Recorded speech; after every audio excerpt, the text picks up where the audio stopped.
الحمدللہ وکفا وسلام علی عبادہ الذین اصطفیٰ اما بعد فاعوذ باللہ من الشیطان الرجیم بسم اللہ الرحمن الرحیم ومن یتوکل علی اللہ فہو حسبہ سبحان ربک رب العزۃ عما یصفون وسلام علی المرسلین والحمدللہ رب العالمین اللہم صلی علی سیدنا محمد وعلی آل سیدنا محمد وبارک وسلم اللہم صلی علی سیدنا محمد وعلی آل سیدنا محمد وبارک وسلم اللہم صلی علی سیدنا محمد وعلی آل سیدنا محمد وبارک وسلم۔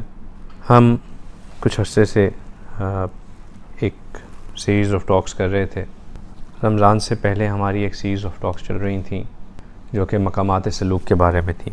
مقامات سلوک وہ مقام ہیں جن کے اوپر ایک سالک جب اللہ کی تلاش میں چلتا ہے تو ایک ایک کر کے وہ ان مقامات تک پہنچتا ہے، ان کو اپنی زندگی میں پاتا ہے، اور ان مقامات کا آنا اس کو اس بات کا یقین دلاتے ہیں کہ اللہ کے وصل کو پانے میں اب اس کے لیے آسانی اور ہوتی جا رہی ہے۔ اس کی مثال میں ہمیشہ اسی طرح سمجھاتا ہوں کہ ایک شخص ہے، وہ ایک جگہ سے ایک شہر سے دوسرے شہر جانے کا فیصلہ کرتا ہے، اور راستے میں اس نے اپنے لیے کچھ چیک پوائنٹس رکھے ہوتے ہیں کہ جب میں اس پوائنٹ پہ پہنچ جاؤں گا تو اس کا مطلب ہے کہ میں اب اپنی ڈیسٹینیشن کے قریب آ گیا، اور جیسے جیسے وہ چیک پوائنٹس آتے جاتے ہیں اس کو احساس ہوتا رہتا ہے کہ میں اب اپنے منزل کے قریب پہنچتا جا رہا ہوں۔ بالکل اسی طرح ایک سالک جب ان مقامات کو اپنی زندگی میں دیکھتا رہتا ہے تو اس کو اس بات کا یقین ہوتا جاتا ہے کہ میں اب اللہ کے قرب کو پانے میں قریب سے قریب تر ہوتا جا رہا ہوں۔ یہ مقامات کیا کیا تھے؟ یہ مقامات سب سے پہلے مقام توبہ۔ مقام توبہ یہ تھا کہ انسان اپنے تمام غلطیوں پہ، تمام گناہوں پہ، تمام خطاؤں پہ اللہ کے سامنے نادم، شرمندہ ہو کے پکا عہد کرے کہ میں دوبارہ یہ غلطیاں نہیں کروں گا۔ توبہ کے 3 اقسام تھیں۔ سب سے پہلی چیز یہ کہ انسان گناہ سے چھوڑ کے نیکی کی طرف آ جائے۔ پھر دوسرا مقام یہ تھا گناہ کے توبہ کے اندر کہ انسان چھوٹی نیکی سے بڑی نیکی کے اوپر آ جائے، اور تیسرا یہ تھا کہ پچھلے تمام مقامات کے اوپر جو ہے وہ نادم ہو کے اگلے مقام کی طرف بڑھ جائے۔ توبہ کے بعد جو دوسرا مقام تھا وہ انابت کا تھا۔ انابت اللہ کے ساتھ اپنے آپ کو جوڑنا تھا، اللہ کی طرف اپنے آپ کو متوجہ کرنا تھا، اللہ سے رجوع اختیار کرنا تھا۔ اس میں بھی 3 مقامات تھے، 3 اقسام تھیں، 3 درجے تھے۔ پہلا یہ تھا کہ انسان معصیت سے اطاعت کی طرف آ جائے۔ دوسرا یہ تھا کہ غفلت سے ذکر کی طرف آ جائے، اور تیسرا یہ تھا کہ وہ اواب بن جائے کہ ہر وقت حالت حضوری میں ہو، ہر وقت اللہ کا استحضار رکھے۔ پھر تیسرا مقام زہد کا مقام تھا۔ زہد یہ تھا کہ انسان دنیا سے ہٹ کٹ کر زہد یہ تھا کہ انسان جو ہے وہ رہے تو اسی دنیا میں، لیکن دنیا اس کے دل میں داخل نہ ہو۔ اور اس میں جو ہے پھر 3 مقامات تھے، 3 اس کی اقسام تھیں۔ سب سے پہلا تو یہ تھا کہ انسان شہوات سے پرہیز کرے۔ دوسرا یہ تھا کہ جو چیزیں مباح ہوتی ہیں ان سے پرہیز کرے، اور جو سب سے اعلیٰ مقام یہ تھا کہ جو طیبات ہیں انسان ان سے بھی پرہیز کرے، یعنی کہ کسی بھی دنیاوی خواہش کو اپنے دل میں داخل ہی نہ ہونے دے، چاہے وہ چیزیں ہوں جن کو اللہ سبحانہ تعالیٰ نے منع فرمایا ہوا ہے، یا وہ چیزیں ہوں جن کی اجازت بھی ہو، لیکن وہ اس کے دل میں داخل نہ ہو۔ وہ ان کو زندگی میں جس قدر اس کی ضرورت ہے استعمال تو کرے، لیکن اس سے آگے نہ بڑھے۔ پھر چوتھا مقام مجاہدے کا تھا۔ مجاہدہ یہ تھا کہ انسان محنت کرے، کوشش کرے، ہمت کرے، لڑے ان چیزوں کے خلاف جو کہ اللہ سبحانہ تعالیٰ نے جن سے منع فرمایا ہے۔ اس میں بھی 3 درجے تھے۔ پہلا یہ تھا کہ انسان تلوار کے ساتھ جہاد کرے، یعنی کہ اللہ کے دین کے کو قائم کرنے کے لیے اللہ کی راہ میں لڑے۔ دوسرا یہ تھا کہ وہ علم و دلیل کے ساتھ جہاد کرے کہ دین تو پھیل چکا ہے، لیکن اب اس میں اٹھنے والے فتنوں کے خلاف دین کو حق کو ثابت کرنے کے لیے اپنے دین سے، اپنے قلم سے، اپنے علم سے، اپنے قلم سے جو ہے وہ جہاد کرے۔ اور تیسرا مقام، سب سے اعلیٰ مقام یہ تھا کہ انسان اپنی خواہشات کے خلاف لڑے، اپنے نفس کے ساتھ مقابلہ کرے۔ پھر پانچواں مقام ورع کا مقام تھا۔ ورع یہ تھا کہ انسان اپنے آپ کو، اس میں جو واجب مقام تھا وہ یہ تھا کہ انسان حرام چیزوں سے خود کو بچا لے۔ پھر دوسرا یہ تھا کہ انسان مشکوک چیزوں سے بھی اپنے آپ کو روک لے، اور تیسرا یہ تھا کہ جو مباح چیزیں ہیں ان سے بھی اکثر سے رک جائے۔ یہ ورع تھا۔ لا تعلقی پیدا کرنا، اپنے آپ کو جو ہے وہ کسی چیز کے ساتھ اس سے مستغنی سمجھنا کہ مجھے اس کی ضرورت نہیں ہے، یہ ورع تھی۔ چھٹا مقام صبر تھا۔ صبر یہ تھا کہ انسان معصیت پہ صبر کرے۔ صبر یہ تھا کہ انسان اطاعت میں ثابت رہنے کے اوپر صبر کرے، اور تیسرا مقام اس کا یہ تھا کہ وہ گناہوں پہ قدرت رکھتے ہوئے بھی، گناہوں کی خواہش دل میں ہوتے ہوئے بھی ان کے اوپر صبر کرے۔ صبر یہ تھا کہ انسان ان چیزوں کو جو کہ اس کے اندر اس کو دکھ پہنچاتی ہیں، یا ان چیزوں کو وہ جن کو پانا چاہتا ہے، یا ان چیزوں کو جن کو وہ حاصل کر سکتا ہے لیکن کیونکہ ان کو حاصل کرنے سے اس کو نقصان ہے شرعی طور پہ، اس سے اپنے آپ کو روک لینا، یہ صبر تھا۔ پھر ساتواں مقام شکر کا مقام تھا۔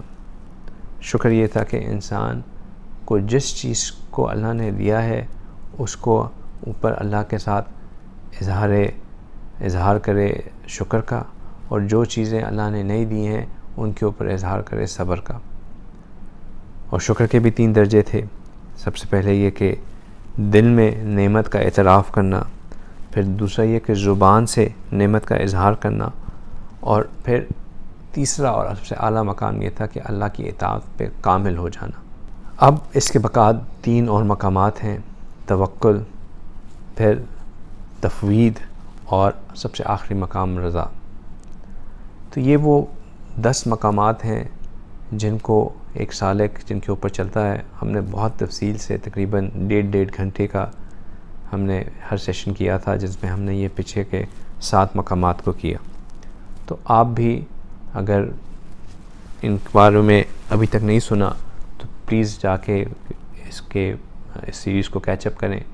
بہت تفصیل میں ہم نے ہر ایک مقام کے بارے میں بات کیا، قرآن کی روشنی میں، حدیث کی روشنی میں، علماء اور مشائخ کے اقوال کی روشنی میں، مثالوں کے ذریعے، اور ہم نے ہر مقام کو سمجھنے کی کوشش کی۔ پھر ہم نے پریکٹیکل پوائنٹس کیے کہ ہم اس مقام کو اپنی زندگی میں کس طرح لے کے آ سکتے ہیں، مختلف درجے جو ہیں ان کو کس طرح حاصل کیا جا سکتا ہے۔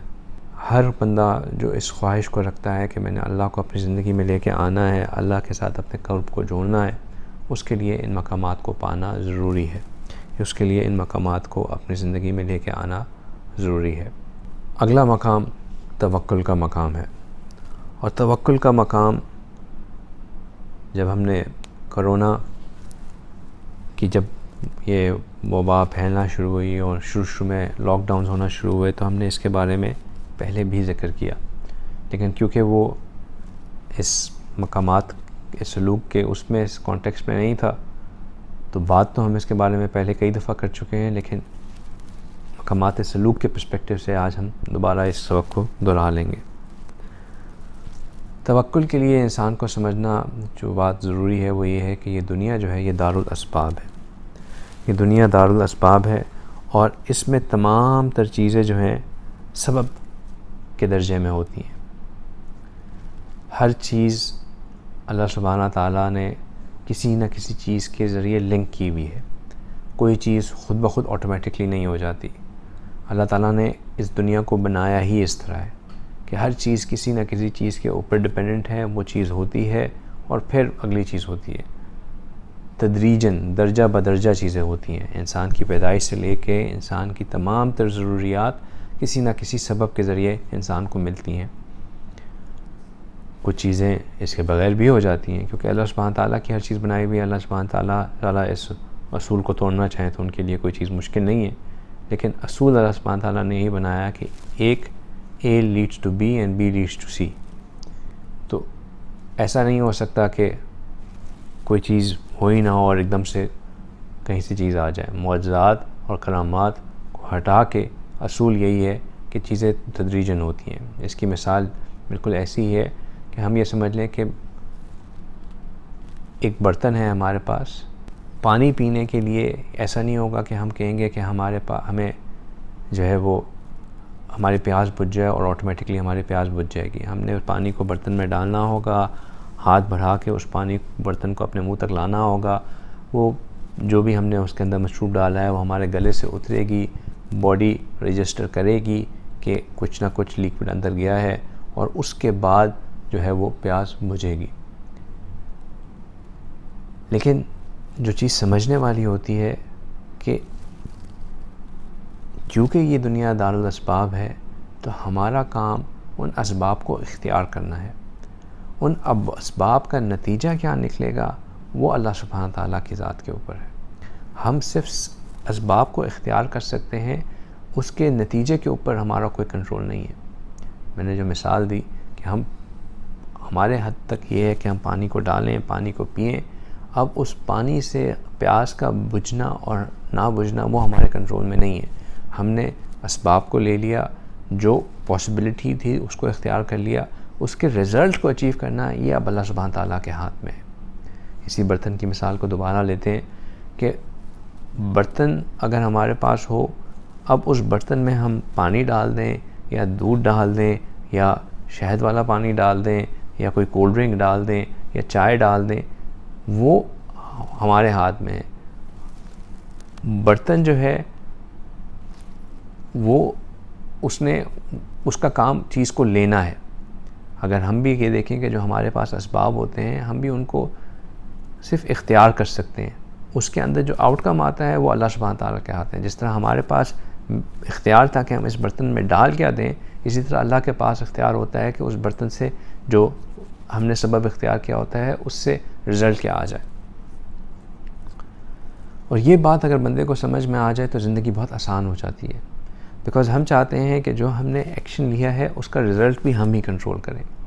لیکن رزلٹ کنٹرول کرنے والی ذات ہماری نہیں ہے. ہمارا کام صرف اور صرف ایکشن لینا ہے. آگے اللہ سبحانہ تعالیٰ کے اوپر ہے کہ وہ اس ایکشن سے رزلٹ کیا دلاتے ہیں.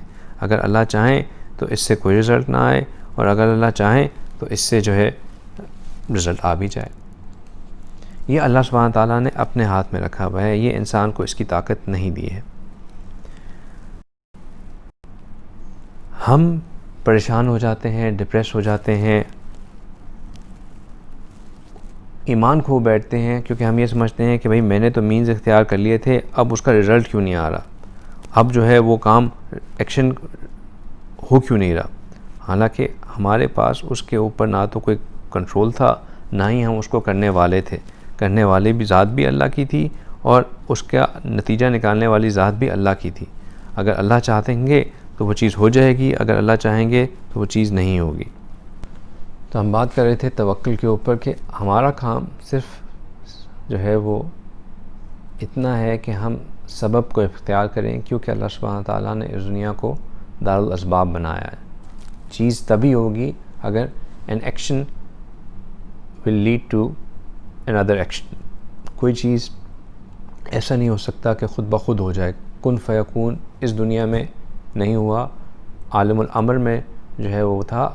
عالم الخلق کے اندر جو ہے تمام چیزیں تخلیق ہوتی ہیں, ایک چیز دوسرے کے بعد آتی ہے. اس لیے ہم نے جو ہے وہ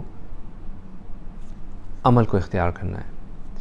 اللہ سبحانہ تعالیٰ نے قرآن پاک میں مختلف انبیاء کے قصوں کے ذریعے اور مختلف واقعات کو بیان کر کر کے جو ہے توکل کا سبق دلایا. اس میں سے ایک واقعہ جو بہت پرومننٹ واقعہ ہے وہ حضرت موسیٰ علیہ السلام کا واقعہ ہے. حضرت موسیٰ علیہ السلام اللہ کے ویسے ہی بہت مقرب انبیاء میں سے تھے, کلیم اللہ تھے, اللہ سبحانہ تعالیٰ سے ڈائریکٹ کلام فرمایا کرتے تھے. تو جب ان کو اللہ سبحانہ تعالیٰ نے نبوت دینی تھی تو ان کو اپنے پاس بلایا اور ان سے بات کرنا شروع کی. تو بات چیت میں اللہ سبحانہ تعالیٰ نے ان سے پوچھا کہ موسیٰ آپ کے ہاتھ میں کیا ہے؟ تو حضرت موسیٰ علیہ السلام نے کہا کہ یا اللہ یہ میرا عصا ہے. اور کیونکہ ان کو بات کرنے کا موقع مل رہا تھا تو انہوں نے مزید بات بھی آگے کی کہ یا اللہ یہ میرا عصا ہے, میں اس کے ذریعے جو ہے اس پہ ریسٹ بھی کرتا ہوں, اس کے ذریعے پتے بھی توڑتا ہوں اور اس کے ذریعے اپنی بکریوں کو بھی چراتا ہوں, میرے بہت کام آتا ہے. اللہ سبحانہ تعالیٰ نے حضرت موسیٰ کو کہا کہ موسیٰ آپ اس کو زمین پہ رکھیے. جیسے ہی حضرت موسیٰ علیہ السلام نے اس کو زمین پہ رکھا تو وہ ایک اژدہا کی شکل میں بدل گیا، اور جیسے ہی وہ اژدہا کی شکل میں بدلا موسیٰ علیہ السلام ڈر گئے. اللہ سبحانہ تعالیٰ نے فرمایا اب آپ ڈرے نہیں، اس کو اٹھائیں. جب انہوں نے اس کو اٹھایا تو وہ واپس عصا کی شکل میں بن گیا، انہوں نے اس کو اٹھا لیا. تو اللہ سبحانہ تعالیٰ حضرت موسیٰ علیہ السلام کو ایک سبق سکھانا چاہتے تھے. انہوں نے ان کو یہ سبق سکھایا کہ دیکھیں یہ کچھ دیر پہلے جس چیز کو آپ اتنا زیادہ فائدہ مند سمجھ رہے تھے اور اس کے اتنے بینیفٹس بیان کر رہے تھے، جب میں نے حکم دیا تو یہی فائدہ مند چیز اژدہا میں بدل گئی اور اس سے آپ ڈرنے لگ گئے. اور اب جب میں نے اس کو حکم دیا کہ یہ واپس عصا میں بدل جائے تو یہ عصا میں تبدیل ہو گئی اور آپ کے لیے پھر وہی فائدہ مند چیز بن گئی. تو آپ چیز کے اوپر رلائے مت کریں، اس سے اس کو فائدہ مند بنانا اور نقصان دہ بنانا یہ میرے کنٹرول میں ہے. یہ پہلا سبق تھا حضرت موسیٰ علیہ السلام کے لیے، اور اس سبق کو پھر موسیٰ علیہ السلام نے بہت سی جگہوں پہ استعمال ہوتے ہوئے دیکھا. حضرت موسیٰ علیہ السلام جب فرعون کے پاس گئے تو فرعون نے کہا کہ ہم آپ کا مقابلہ کرائیں گے، ان تمام آپ بھی جادوگر لگ رہے ہیں اور ہم آپ کا مقابلہ کرائیں گے جو ہمارے پاس جادوگر ہیں ان کے ساتھ. مقابلہ شروع ہوا. جو جادوگر آئے انہوں نے حضرت موسیٰ علیہ السلام کی کہا کہ جو ان کے ٹولز ہیں ہم انہی سے ان کو ڈرائیں گے. انہوں نے اپنے عصا پھینکے، وہ سب اژدہا بن گئے، حضرت موسیٰ علیہ السلام کے پاس آنے لگ گئے. حضرت موسیٰ علیہ السلام پھر گھبرا گئے، اللہ کی طرف متوجہ ہوئے. انہوں نے کہا آپ گھبرائیں نہیں، آپ بھی اپنا عصا پھینک دیں. یقین بن چکا تھا کہ اللہ سبحانہ تعالیٰ ہی ہر چیز کو کنٹرول کرنے والے ہیں. عصا پھینکا، وہ پھر اژدہا بن گیا اور جتنے بھی جادوگروں کے اژدہا آ رہے تھے ان کو کھا گیا، نگل گیا. موسیٰ علیہ السلام جیت گئے. مزید یقین کامل ہو گیا کہ اللہ ہی ہر چیز پہ قادر ہیں.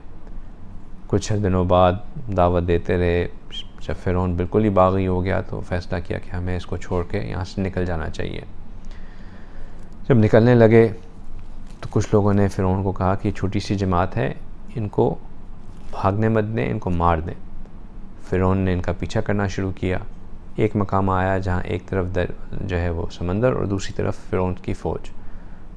ان کی قوم نے کہا کہ بھئی اب تو ہم مارے گئے. حضرت موسیٰ نے کہا کہ نہیں، اللہ تعالیٰ ہمارے لیے کوئی راستہ ضرور نکالیں گے. اللہ کی طرف متوجہ ہوئے. اللہ نے کہا آپ اپنا یہ ڈنڈا جو ہے سمندر پہ ماریں.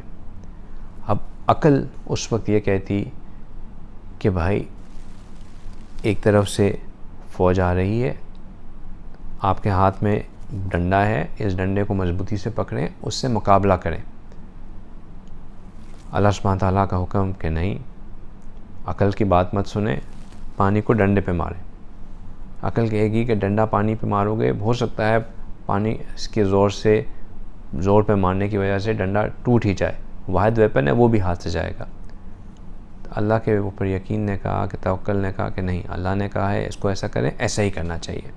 حضرت موسیٰ نے ایسے ہی کیا، پانی پہ ڈنڈا مارا، پانی کھل گیا.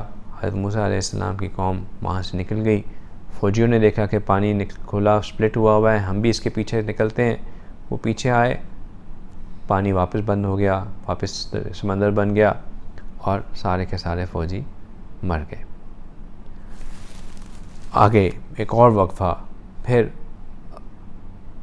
اب حضرت موسیٰ علیہ السلام اپنی قوم کے ساتھ صحرا میں ہیں، پانی نہیں مل رہا. قوم نے کہا کہ آپ ہمیں پانی دلوائیں. عقل یہ کہتی ہے کہ بھئی ہاتھ میں عصا ہے، واحد ویپن ہے، واحد ٹول ہے، اس کے ذریعے کھودنا شروع کریں، آہستہ آہستہ کھودیں گے، پانی نکل آئے گا. اللہ کی طرف متوجہ ہوئے. اللہ نے کہا کہ اس ڈنڈے کو جا کے پتھر پہ ماریں. عقل چیخے گی کہ نہیں، پتھر پہ مت ماریں، ایسا نہ ہو کہ یہ ٹوٹ نہ جائے، اس کے بعد کچھ بھی نہیں ہوگا ہاتھ میں. لیکن اللہ پہ یقین تھا، اللہ کی بات مانی، پتھر پہ مارا، وہ پتھر ٹوٹا اور اس کے اندر سے 12 فوارے نکل آئے جو کہ 12 قبیلوں کے لیے الگ الگ پانی بہنا شروع ہو گیا. تو عقل انسان کی بہت سے موقعوں پہ انسان کو یہی کنونس کرتی ہے کہ ہمیں وہ کام کرنے چاہیے جو کہ جس کے ذریعے لاجکلی ایک چیز ہو جائے. لیکن اللہ سبحانہ تعالیٰ بہت سے موقعوں پہ انسان سے یہ کہتے ہیں کہ تم عقل کو مت فالو کرو، جو میرا تم سے کیا ہوا وعدہ ہے اس کو فالو کرو اور اس پہ یقین رکھو کہ اللہ سبحانہ تعالیٰ اس کو پورا کر دیں گے. توکل یہ ہے کہ ہم جو چیز ہمارے ہاتھ میں ہے اس کو کر دیں اور اس کے بعد اللہ پہ یقین کریں کہ اللہ جو ہے اس کے رزلٹ ہمیں دلائے گا. توکل یہ ہے کہ ہم اسباب کی حد تک چیزوں کو اختیار کر لیں اور اس کے بعد اللہ کے اوپر یقین رکھیں کہ اللہ سبحانہ تعالیٰ اس چیز کو ہمارے لیے کر دیں گے. رزلٹ اللہ کے اوپر چھوڑ دیں. خود رزلٹ اچیو کرنے کی کوشش مت کریں. جہاں جہاں ہم خود رزلٹ کو اچیو کرنے کی کوشش کریں گے وہاں جب رزلٹ نہیں ملے گا ہم ڈپریشن کا شکار ہوں گے. جہاں جہاں ہم خود چیزوں کو اختیار کرنے کی کوشش کریں گے پھر ہم ہمارے لیے باؤنڈریز نہیں رہیں گی کہ صحیح اور غلط کیا ہے. کیونکہ ہم رزلٹ اورینٹڈ ہوں گے، ہمیں پتہ ہوگا کہ ہم نے اس چیز کو حاصل کرنا ہی کرنا ہے، تو پھر ہم کہیں گے کہ بائی ہک اور بائی کروک ہم اس کو حاصل کر کے ہی چھوڑیں گے. اور یہی وجہ ہے کہ جب ہم رزلٹ اورینٹڈ ہو جاتے ہیں تو پھر ہم لوگوں کو دھوکہ دینے سے نہیں چھوٹتے، پھر ہم غیروں اور اپنوں میں تمیز کرنا چھوڑ دیتے ہیں. پھر بھائی کو دھوکہ دیتا ہے، ہم ایک دوسرے کے ساتھ لڑنے مرنے پہ اتر آتے ہیں کیونکہ ہمیں پتہ ہوتا ہے کہ ہم نے اس کو حاصل کرنا ہی کرنا ہے. پھر ہم حلال حرام میں فرق کرنا چھوڑ دیتے ہیں، پھر ہم ملاوٹ کرنا شروع کر دیتے ہیں، پھر ہم دھوکہ دینا شروع کر دیتے ہیں، پھر ہم جھوٹ بولنا شروع کر دیتے ہیں. کیونکہ ہمارے لیے ہوتا ہے کہ ہم نے اس کو حاصل کرنا ہی کرنا ہے. ہمیں یہ نہیں پتہ ہوتا کہ بھئی میں نے تو صرف کوشش کرنی ہے، اس چیز کا مجھے ملنا یا نہ ملنا یہ اللہ کے ہاتھ میں. اور جب ہم توکل نہیں کرتے تو پھر ہمیں یہ بھی ڈاؤٹ ہونا شروع ہو جاتا ہے کہ کیا میں بھوکا سوؤں گا کہ مجھے کھانا ملے گا. توکل یہ ہے کہ جتنی میری کوشش ہے، جتنی میری صلاحیت ہے، میں اتنا اختیار کروں. آگے دینا مجھے اللہ کی ذات میں ہے. اللہ نے میرا رزق رکھا ہوا ہے، جتنا میرے حصے میں ہے وہ مجھے مل کے ہی رہے گا. یہ توکل ہے. کیونکہ ہم سمجھتے ہیں کہ میں نے ہی اپنا رزق کمانا ہے اور جتنا میں کوشش کروں گا اتنا ہی مجھے ملے گا. اگر میں کم کوشش کروں گا تو مجھے کم ملے گا، اگر میں زیادہ کوشش کروں گا تو مجھے زیادہ ملے گا. اور پھر ہم حدیں کراس کرنا شروع کر دیتے ہیں کہ میں ہر حد بھی کراس کر دوں تو مجھے اور زیادہ ملے گا. تو یہاں پہ ہم دھوکہ کھا جاتے ہیں. ہم نے اتنی کوشش کرنی ہے جتنی ہماری کیپیسٹی ہے، اور جب ہم اپنی کیپیسٹی کے حساب سے زیادہ اور حدود میں رہتے ہوئے کوشش کرنی ہے. کیپیسٹی اور حدود دونوں کا خیال رکھتے ہوئے کوشش کرنی ہے. جب ہم نے حد میں رہتے ہوئے حق کے ساتھ، سچ کے ساتھ، کسی کو دھوکہ دیے بغیر، کسی کو تکلیف پہنچائے بغیر، کسی کا ناحق کسی کا مال اپنے ساتھ ضبط کیے بغیر جب ہم کوشش کرتے ہیں تو اس کے بعد جتنا ہمیں ملتا ہے وہ اتنا ہی ہوتا ہے جتنا اللہ نے ہمارے لیے لکھا ہوا ہے. جب ہم کسی کو دھوکہ دیتے ہیں وہ ملتا تو ہمیں وہی ہے جو ہمارے حق میں لکھا ہوتا ہے. اور اگر ہم نہ اس کو دھوکہ دیتے تب بھی وہ ہمیں مل ضرور جاتا. لیکن ہوتا یہ ہے کہ جب دھوکہ دینے کے بعد کر لیتے ہیں وہ چیز ہمارے لیے حرام ہو جاتی ہے. اس کو فائدہ ملنے کے بجائے وہ ہمارے لیے نقصان دینا شروع کر دیتی ہے. اتنا فرق ہے. اور یہ ہم نے اپنے اندر اس کو دل میں بٹھانا ہی بٹھانا ہے. اور یہی بات ہے جو اللہ سبحانہ تعالیٰ نے قرآن پاک میں کہی، جو میں نے شروع میں تلاوت کی، اس کا بھی خلاصہ یہی ہے کہ وَمَن يَتَوَكَّلْ عَلَى اللَّهِ فَهُوَ حَسْبُهُ، کہ جو توکل اختیار کر لیتا ہے اللہ اس کے لیے کافی ہوتے ہیں. توکل کے اوپر ہمارے مشائخ نے بہت سے مختلف طریقوں سے توکل کو سمجھایا.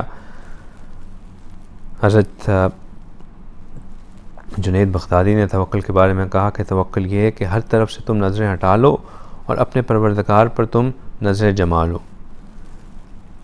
اسی طرح حضرت سفیان ثوری رحمۃ اللہ علیہ نے فرمایا کہ توکل یہ ہے کہ تم اپنی تدبیر کو اللہ تعالیٰ کی تدبیر میں گم کر دو، فنا کر دو اور اللہ کے اوپر کامل یقین کر لو. ایک اور جگہ آیا کہ توکل کہتے ہیں کہ شکوک ختم ہو جائیں اور انسان اپنے آپ کو مالک ملک کے سپرد کر دے. نبی پاک صلی اللہ علیہ وسلم نے توکل کے بارے میں مختلف جگہوں پہ جو ہے نصیحت بھی کی، وصیت بھی کی. آپ صلی اللہ علیہ وسلم نے فرمایا کہ جس شخص کو یہ بات اچھی لگے کہ انسانوں میں سب سے زیادہ قوی بن جائے، اس کو چاہیے کہ وہ اللہ سبحانہ تعالیٰ پہ توکل کرے۔ ایک اور روایت میں آتا ہے کہ آپ صلی اللہ علیہ وسلم نے فرمایا کہ 4 چیزیں ایسی ہیں جو اللہ تعالیٰ صرف ان کو دیتے ہیں جن سے وہ محبت کرتے ہیں۔ تو ایک صحابی نے رضی اللہ عنہ نے پوچھا کہ وہ کیا چیزیں ہیں؟ تو آپ صلی اللہ علیہ وسلم نے فرمایا کہ وہ اللہ پہ بھروسہ ہے، عاجزی ہے، دنیا سے بے پرواہی ہے۔ پھر ایک اور حدیث مقارنہ میں آیا کہ عزت سے رہنا چاہتا ہے تو اللہ تعالیٰ کا خوف دل میں رکھے، اور جو طاقتور بن کر رہنا چاہتا ہے تو وہ اللہ پہ توکل کرے، اور جو سب سے بے نیاز ہونا چاہے تو اپنے ہاتھ والی چیز کے بجائے جو چیز اللہ کے پاس ہے اس کے اوپر نظر رکھے۔ قرآن پاک میں اللہ سبحانہ تعالیٰ نے توکل والوں کے اوپر کافی دفعہ ذکر کیا۔ ایک حدیث مبارکہ میں آتا ہے کہ جو شخص یہ پسند کرے کہ لوگوں میں عزت زیادہ ہو تو اللہ سے ڈرے، اور جو سب سے زیادہ بے نیاز ہونا چاہے وہ اپنی ہاتھ والی چیز کے بجائے اس پہ توکل کرے جو اللہ تعالیٰ کے پاس ہے، اور اللہ تعالیٰ کے خزانوں پہ توکل کرے گا، اللہ سبحانہ تعالیٰ اس کو زیادہ عزتیں دیں گے۔ قرآن پاک میں آیا کہ وَتَوَكَّلْ عَلَى اللَّهِ وَكَفَى بِاللَّهِ وَكِيلًا، اور اللہ پہ بھروسہ کرو، اللہ کا احساس کافی ہیں۔ اور ایک اور جگہ آیا وَتَوَكَّلْ عَلَى الْحَيِّ الَّذِي لَا يَمُوتُ، کہ اے میرے محبوب اللہ کی ذات پہ توکل کیجئے جو کہ زندہ ہے۔ تو بہت ہی خوبصورت طریقے سے اللہ سبحانہ تعالیٰ نے توکل کرنے کے اوپر ذکر فرمایا۔ اللہ سبحانہ تعالیٰ نے صحابہ اکرام کے توکل کے بارے میں ذکر فرمایا۔ انہوں نے کہا کہ ان الناس قد جمعوا لکم فخشوہم، کہ بے شک اللہ سبحانہ تعالیٰ نے مکہ والوں کے بارے میں ذکر فرمایا کہ انہوں نے آپس میں سامان کو جمع کیا اس لیے کہ اس کے ذریعے آپ کو ڈرائیں۔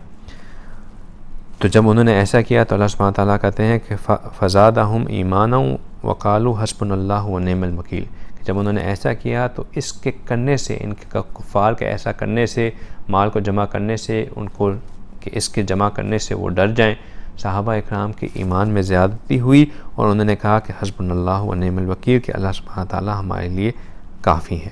اللہ سبحانہ تعالیٰ کہتے ہیں کہ فَإِذَا عَزَمْتَ فَتَوَكَّلْ عَلَى اللَّهِ إِنَّ اللَّهَ يُحِبُّ الْمُتَوَكِّلِينَ، کہ جب آپ کسی چیز کا کام کا ارادہ کر لیں تو بس پھر اب اللہ کے اوپر توکل کریں، اللہ سبحانہ تعالیٰ توکل کرنے والوں کو پسند فرماتے ہیں۔ اللہ سبحانہ تعالیٰ نے ہمیں ایک دعا سکھائی کہ ہم اللہ کے اوپر توکل کریں اور یہ کہا کریں کہ ربنا علیک توکلنا و الیک انبنا و الیک المصیر، کہ اللہ ہم آپ کے اوپر ہی توکل کرتے ہیں، آپ کی طرف رجوع کرتے ہیں اور آپ ہی پر کی طرف لوٹتے ہیں۔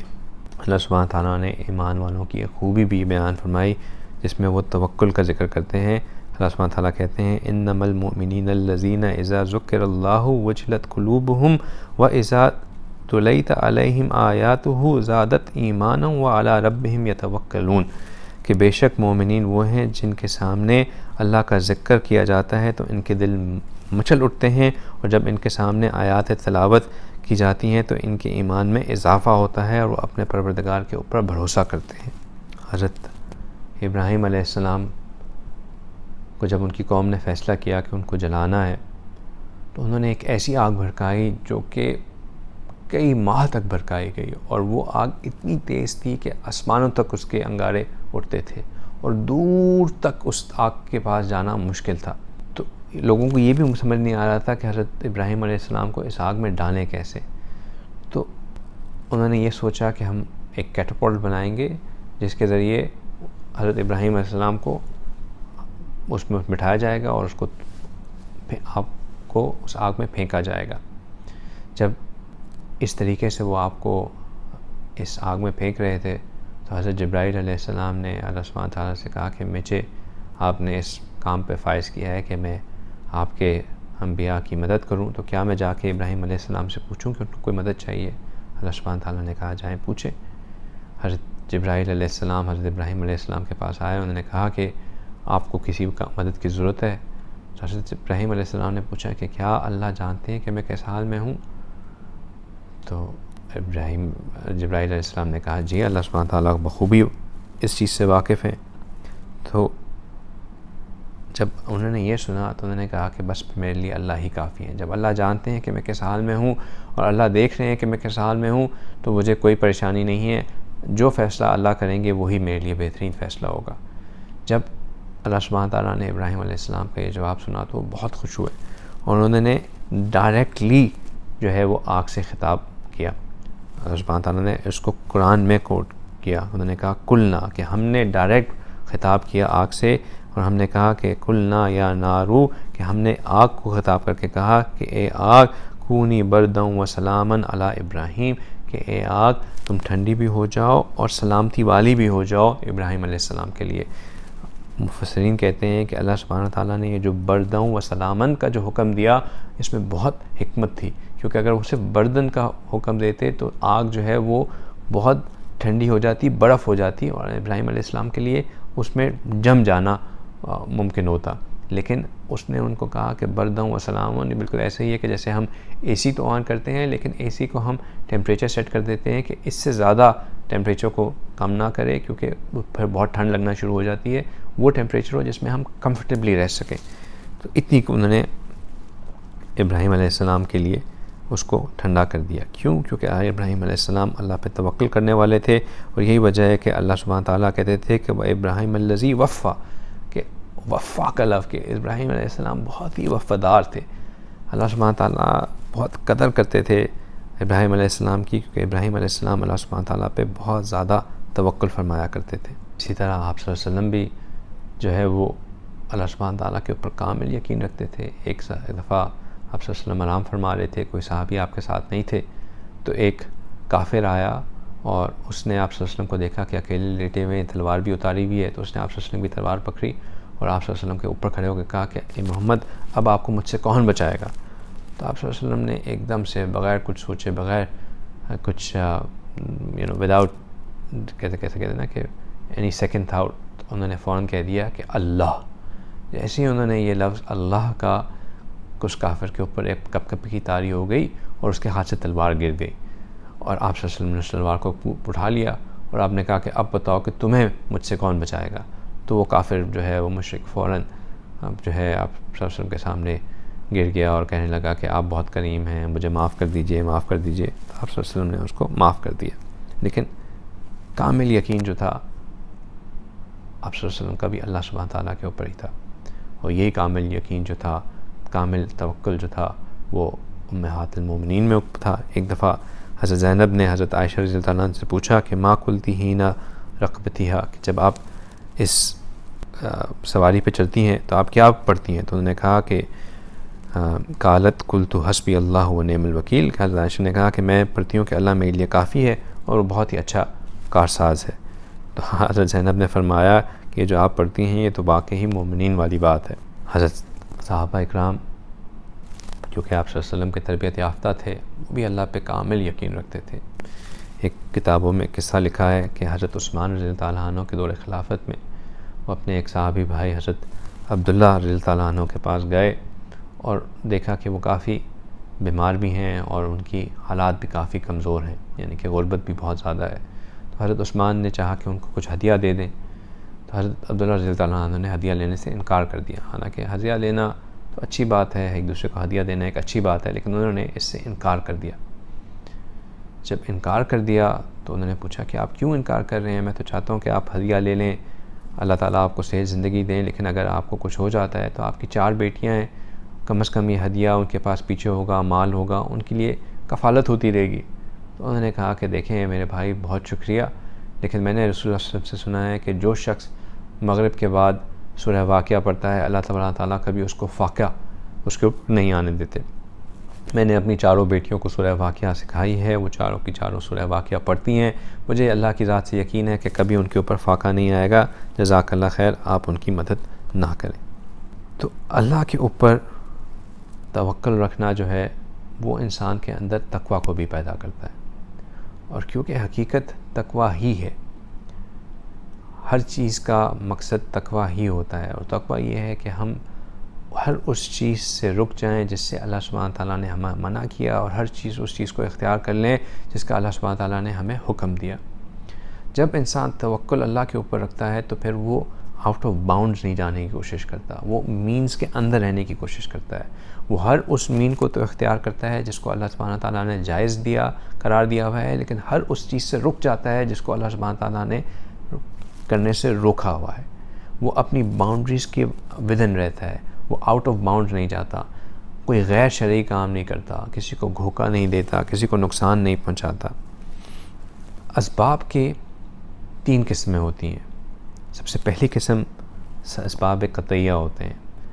یہ وہ اسباب ہیں جن کو لازماً لینا ہی لینا ہوتا ہے، کیونکہ میں نے جیسے شروع میں بات کی کہ یہ وہ اسباب ہیں جن کا، کیونکہ یہ دنیا دارالاسباب ہے، ان کے کوئی نہ کوئی سبب کرنے کی وجہ سے ہی کوئی دوسری چیز ہوتی ہے، اس لیے کچھ اسباب کو لینا ہی ہوتا ہے. مثلا پیاس لگی ہے تو پانی پینا ہی پینا ہے، بھوک لگی ہے تو کھانا کھانا ہی کھانا ہے، سانس کی ضرورت ہے تو بریدنگ ایکسرسائز کرنی ہی کرنی ہے. ہم اپنا سانس روک کے بیٹھ جائیں اور کہیں کہ میں زندہ رہوں گا، یہ ممکن نہیں ہے. کچھ چیزیں اسباب کے درجے میں کرنی ہی کرنی ہوتی ہیں. اگر ہم ان کو کرنا چھوڑ دیں گے تو ہم کفر کر رہے ہوں گے، کیونکہ ہم جو اللہ نے جس چیز کو جس طرح بنایا ہے اس کے خلاف کرنے کی کوشش کر رہے ہوں گے، ہم ری انوینٹ کرنے کی کوشش کر رہے ہوں گے. اور کفر کا لفظ میں نے اس لیے استعمال کیا کہ اگر ہم کھانا پینا چھوڑ دیں، سانس لینا چھوڑ دیں تو ہم خودکشی کر رہے ہوں گے، اور خودکشی اپنی ذات کو نقصان پہنچنا یہ ایمان سے خارج کرنے والی بات ہے. تو کچھ اسباب جو کہ اللہ سبحانہ تعالیٰ نے جن کو بنایا ہے ان کو کرنا ہی کرنا ہے، یہ اسباب قطعی ہیں، ان کو کرنا ہی کرنا ہوتا ہے. ہاں ان کو اب رزق جو ہے وہ اللہ سبحانہ تعالیٰ نے ہمارے لیے لکھا ہوا ہی لکھا ہوا ہے، اس کو یہ ہمیں مل کے ہی رہتا ہے.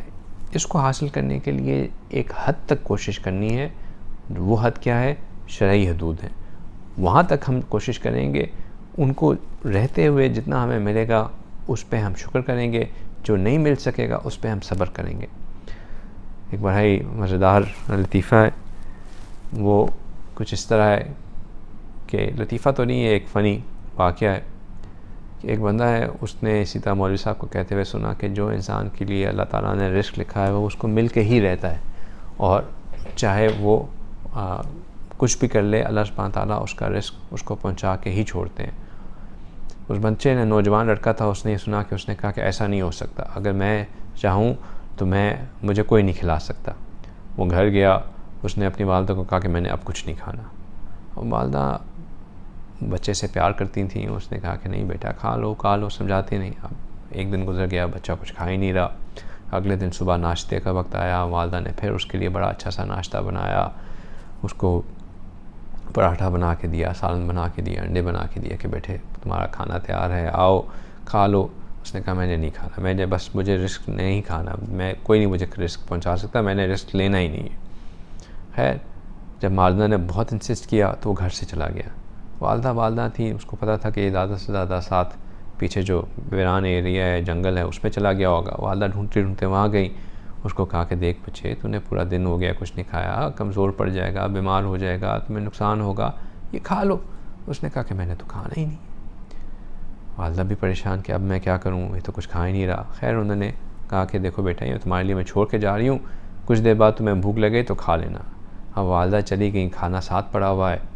اب اس کو بھوک تو لگ رہی ہے، خوشبوئیں بھی آ رہی ہیں، گرم گرم پراٹھوں کی خوشبوئیں اور گرم گرم سالن کی خوشبوئیں. تو اس نے کہا کہ میں اس طرح لیٹا رہا تو میں اپنے اوپر قابو نہیں پاؤں گا، میں ایسے کرتا ہوں کچھ دیر دور چلا جاتا ہوں، کچھ تھوڑی دور ہوں گا تو میں وہاں صحیح رہوں گا. وہ گیا تھوڑی دور، 20-30 فٹ دور چلا گیا اور جا کے لیٹ گیا.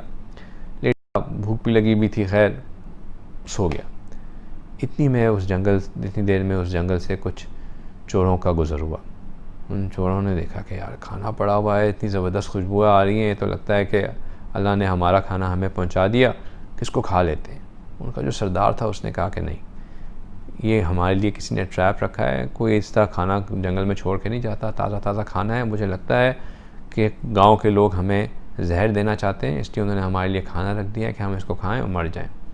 اور ایسا ہو نہیں سکتا کہ کوئی کھانا چھوڑ کے چلا گیا ہو، یہاں کوئی طاق میں بھی بیٹھا ہوگا کہ دیکھے کہ اس کو کھانے کو کھاتا کون ہے، اور اس کو پھر جو ہے اس کو دیکھے کہ اس کا انجام کیا ہوتا ہے. تو ہم دیکھتے ہیں کہ یہاں قریب میں چھپا ہوا کون ہے. انہوں نے ڈھونڈنا شروع کیا کہ 30-40 فٹ کے اوپر وہ بچہ سویا ہوا نظر آ گیا. انہوں نے اس لڑکے کو اٹھایا اور اس کو مارنا شروع کر دیا. انہوں نے کہا بتاؤ یہ کھانا تم نے یہاں کیوں رکھا؟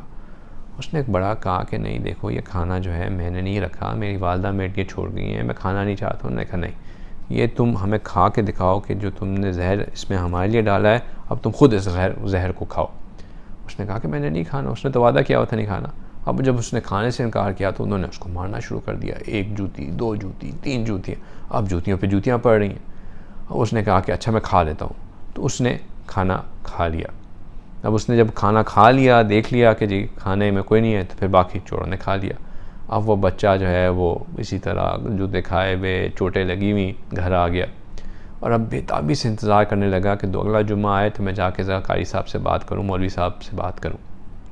جمعہ آیا، وہ مولوی صاحب کے سامنے ہی جا کے بیٹھ گیا۔ جیسے ہی مولوی صاحب خطاب کرنے کے لیے آئے، انہوں نے کہا مولوی صاحب آپ جو ہے نا بات پوری نہیں کہتے۔ انہوں نے کہا کیا ہوا میں نے بات پوری نہیں کی؟ انہوں نے کہا آپ نے صرف پچھلے جمعہ یہ کہہ دیا کہ انسان کو اس کا رزق مل کے رہتا ہے۔ تو میں نے کہا ہاں جو بات تھی میں نے وہ پوری کہہ دی، ایسا ہی ہے کہ انسان کو اس کا رزق مل کے رہتا ہے۔ اس نے کہا مولوی صاحب اصل بات پوری یہ ہے کہ انسان کو اس کا رزق مل کے رہتا ہے، اور جو اس کو لینے سے انکار کرے اللہ سبحانہ تعالیٰ اس کو جوتے مار کے اس کا رزق دلاتے ہیں۔ پھر اس نے مولوی صاحب کو پوری بات سنائی، تو پھر مولوی صاحب ظاہری بات ہے وہ بھی ہنس پڑے۔ تو بات یہی ہے کہ انسان کو اس کا رزق مل کے ہی رہتا ہے، اور جو نہ لینے کی کوشش کرے اللہ سبحانہ تعالیٰ اس کو جوتے مار کے اس کا رزق دلائی دیتے ہیں۔ تو انسان جو قطعی اسباب ہیں ان کو ضرور اختیار کرے، کیونکہ انسان کو اللہ نے اس کا حکم دیا ہے، بٹ اس سے آگے مت جائے، کیونکہ اس سے آگے جائے گا تو پھر وہ حدوں کو کراس کرنا شروع کر دے گا۔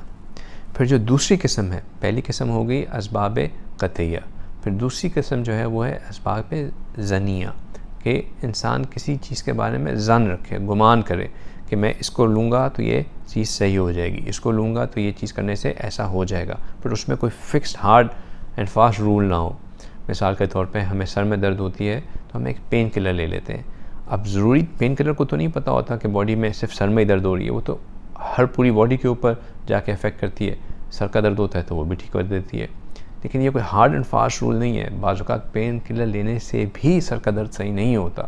تو انسان جو اپنے گمان کے مطابق ہے اتنا تو کر لے، لیکن اس کے آگے جو ہے اس کے بارے میں پریشان نہ ہو۔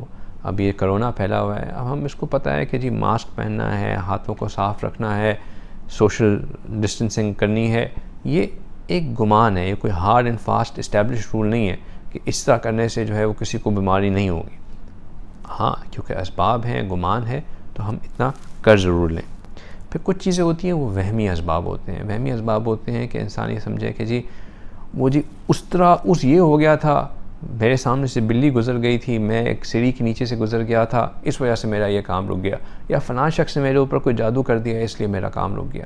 یہ جو وہم کی وجہ سے چیزیں ہوتی ہیں، ان کے اوپر، ان اسباب کو تو نہ انسان کو اس کے اوپر نظر ڈالنی چاہیے، اور نہ ہی اس کی وجہ سے انسان کو اپنا کوئی کام روکنا چاہیے، کیونکہ یہ اگر انسان ان اسباب کے پیچھے پڑ گیا تو اس نے اللہ کے اوپر سے بالکل نظر کو ہٹا لیا۔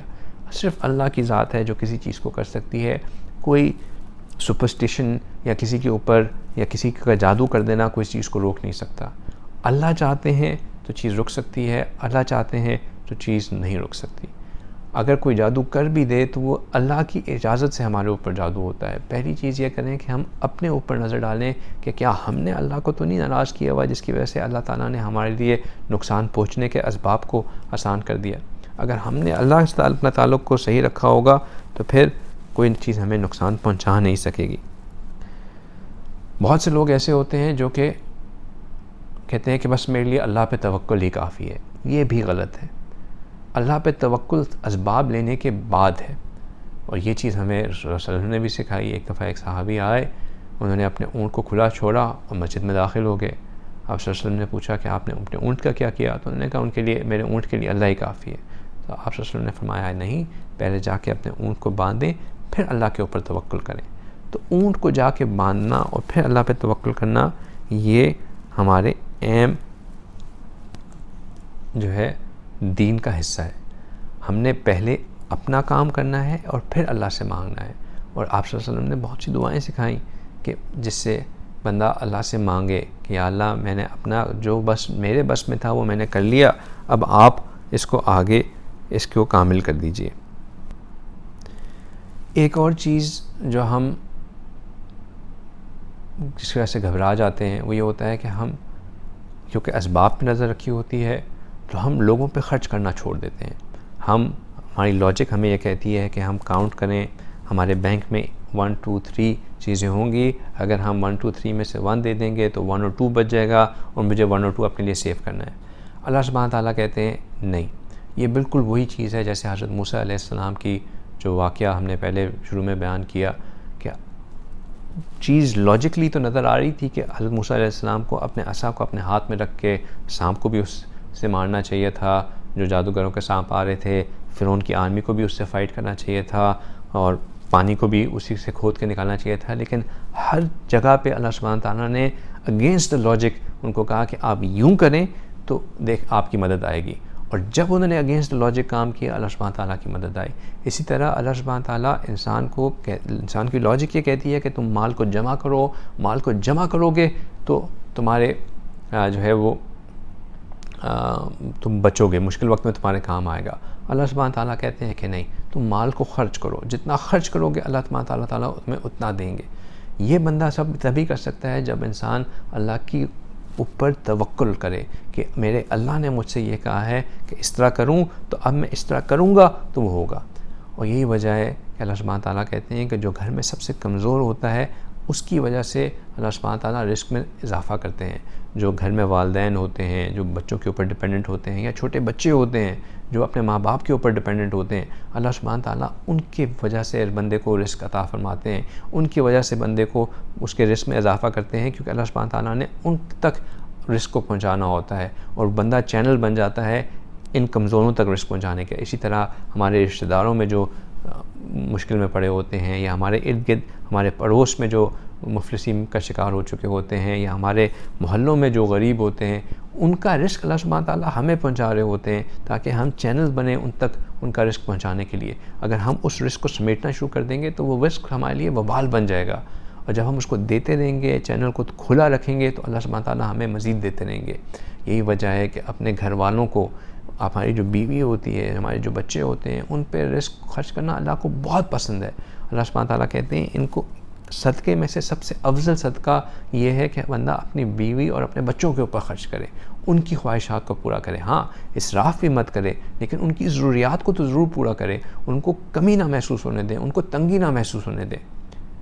میزان میں سب سے بڑا جو وزن چیز رکھے گی وہ صدقہ ہے جو انسان اپنی بیوی اور اپنے بچوں کے اوپر خرچ کرتا ہے. کتنی بڑا اس چیز کا اجر ہے. تو ہمیں اس بات پہ توکل ہو، ہمیں یقین ہو اس بات کا کہ اللہ سبحانہ تعالیٰ کہہ رہے ہیں کہ خرچ کرو تو ہم خرچ کریں. دیکھیں یقین اور توکل میں فرق یہ ہے، میں اس چیز کو انٹرچینجبلی یوز کر رہا ہوں، لیکن یقین اور توکل میں فرق یہ ہے کہ یقین یہ ہوتا ہے کہ اللہ نے جو وعدہ کیا ہے وہ پکا ہے، وہ پورا ہو کے ہی رہے گا. ان وعد اللہ حق ولکن اکثرہم لا یعلمون، کہ اکثر لوگ اس بات کو جانتے نہیں ہیں. لیکن ان وعد اللہ حق، کہ اللہ کا جو کیا ہوا وعدہ ہے وہ حق ہے، وہ پورا ہو کے ہی ہو کے رہے گا. اور توکل یہ ہے کہ جب اللہ کا وعدہ پکا ہے، اللہ کا وعدہ سچا ہے، تو میں اب اللہ کے وعدے پہ یقین کرتے ہوئے اس اپنے کام کو اسی طرح کروں جیسے اللہ نے کیا ہے. میں اسباب تک اپنے کام کو کروں، رزلٹ اللہ کے اوپر چھوڑ دوں. رزلٹ اللہ سبحانہ تعالیٰ نے ہی دینا ہے. ہمارے علماء نے سمجھایا کہ توکل کی مثال ایسی ہے جیسے ایک چھوٹا بیبی جو ہوتا ہے اس کو اس بات کا یقین ہوتا ہے کہ میں نے منہ کو اپنے ماں کے سینے سے لگانا ہے، مجھے رزق مل جائے گا. اس کو نہیں پتہ ہوتا کہ کس طرح ہوگا، کیسے ہوگا، صرف اس کو یہ پتہ ہے کہ میں اپنے ماں تک پہنچوں گا، اپنی ماں کو بلاؤں گا، تھوڑا سا روں گا تو میری ماں مجھے جو ہے کچھ نہ کچھ کھانے کو دے دے گی، اپنے سینے سے لگا لے گی، میرا رزق مجھے مل جائے گا. تو بندہ بھی صرف تھوڑا سا اللہ کے سامنے رو دھو لے تو اللہ اس کو رزق پہنچا دیتے ہیں. پھر مشائخ نے متوکلین کی، جو لوگ توکل کرتے ہیں، ان کی 3 نشانیاں بیان کی. انہوں نے کہا کہ اس کی سب سے پہلی نشانی تو یہ ہے کہ کسی غیر سے سوال نہیں کرتا. دوسری نشانی یہ ہے کہ اگر اللہ تعالیٰ اس کو عطا کرے تو وہ رد نہیں کرتا، اور اگر اس کی ضرورت سے زیادہ ہو تو اس کو جمع نہیں کرتا، آگے لوگوں میں خرچ کر دیتا ہے. توکل کی ایک اور سمجھنے کا طریقہ یہ تھا کہ اس کو توکل کرنے کے 3 قسمیں ہیں. ایک تو یہ ہے کہ انسان جو ہے اپنے لیے کسی لائر کو لے اور اس لائر کے اوپر انحصار کرے کہ یہ میرے لیے کیس کو لڑے گا اور جو ہے مجھے جتوائے گا.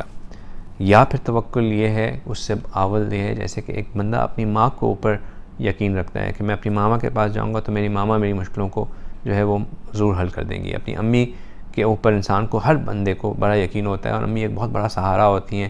صرف ماں کے ساتھ جا کے ماں کی گود میں لیٹ جانے سے ہی بندے کو بہت تسلی ہوتی ہے کہ میں اپنی ماں کے پاس آ گیا ہوں، کوئی نہ کوئی معاملہ حل ہو جائے گا۔ علماء نے فرمایا کہ توکل کا سب سے اعلیٰ درجہ ایسا ہے کہ جیسے ایک مردہ اپنے آپ کو ایک زندہ بندے کے حوالے کر دیتا ہے، بالکل لاش جو ہے وہ خود اس کے آپ کوئی عمل نہیں ہوتا، وہ زندہوں کے اوپر ہوتا ہے کہ جس طرح اس کو دھلا دیں، نہلا دیں، کفن کر دیں، دفن کر دیں، اسی طرح اللہ بندہ بھی بالکل اپنے آپ کو اللہ کے حوالے اس طرح کر دے کہ جو چیز اس کے حق میں ہے وہ تو کر لے، لیکن باقی جو ہے اللہ کے اوپر چھوڑ دے کہ اللہ ہی نے کرنا ہے جو کر سکتا ہے، اور پھر آگے کچھ نہ ہو۔ حضرت یوسف علیہ السلام جب کنویں میں گرے تو کتابوں میں لکھا ہے کہ انہوں نے کہا حسبنا اللہ و نعم الوکیل۔ جب کنویں میں ان کو پھینک دیا گیا تو انہوں نے کہا حسبنا اللہ و نعم الوکیل۔ اللہ سبحانہ تعالیٰ نے اس کنویں کے پانی کو میٹھا کر دیا، اور اس کنویں کو آپ صلی اللہ علیہ وسلم کے لیے، آپ علیہ السلام کے لیے ایک آرام کی جگہ بنا دیا۔ ہمیں بھی اپنی مشکلوں میں جو ہمارے ارد گرد مصیبتیں ہوتی ہیں، ہر پریشانی میں حسبنا اللہ و نعم الوکیل، حسبنا اللہ و نعم الوکیل، حسبنا اللہ و نعم الوکیل، اس کو پڑھتے رہنا چاہیے۔ یہ ایک ایسی دعا ہے، ایک ایسی تسبیح ہے جو انسان کو بالکل مکمل تسلی دلا دیتی ہے، انسان کے اندر سے ہر قسم کی ٹینشن، انسان کے اندر سے ہر قسم کی جو انسرٹنٹی ہے اس کو دور کر دیتی ہے۔ ہم اپنے اسباب تک جتنے کام کو کر سکتے ہیں اتنا کریں، جہاں ہم ہیلپ لیس فیل کرنا شروع کر دیں، جہاں ہمیں فیل ہو کہ اب مجھ سے اس سے زیادہ نہیں ہو رہا، وہاں پہ بندہ رک جائے اور حسبنا اللہ و نعم الوکیل پڑھنا شروع کر دے۔ حسبنا اللہ و نعم الوکیل، حسبنا اللہ و نعم الوکیل۔ جتنا ہم حسبنا اللہ و نعم الوکیل پڑھیں گے اتنا جو ہے اللہ سبحانہ تعالیٰ ہمارے لیے ہمارے کاموں کو آسان کریں گے۔ اللہ تعالیٰ سے دعا ہے کہ اللہ سبحانہ تعالیٰ ہمیں اللہ کے اوپر کامل یقین، اور اللہ سبحانہ تعالیٰ جو ہے ہمیں اپنے اوپر کامل یقین کی توفیق عطا فرمائیں، اور اللہ تعالیٰ ہمیں اپنی ہی طرف مانگنے والا بنائے۔ وآخر دعوانا ان الحمد للہ رب العالمین۔